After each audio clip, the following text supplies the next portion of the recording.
চাঁদাবাজি এবং ভাঙচুরের অভিযোগে বৈষম্য বিরোধী ছাত্র আন্দোলনের কলাবাগান থানার আহ্বায়ক সালাউদ্দিন সালমান সহ 14 জনকে আটক করেছে যৌথ বাহিনী। পরে তাদের কলাবাগান থানায় হস্তান্তর করা হয়েছে।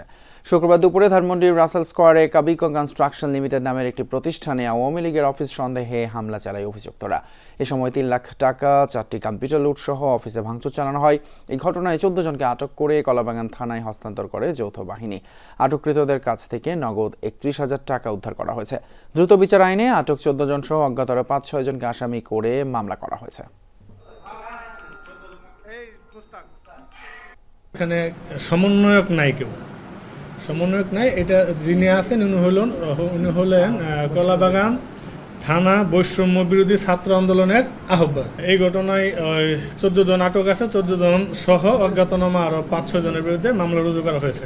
কেউ কোথাও কোনো ব্যক্তি কোথাও নিজের থেকে কোনো অপারেশন বা কোনো অভিযান পরিচালনা করতে পারবেন না করার জন্য আমরা সবার প্রতি অনুরোধ জানাই।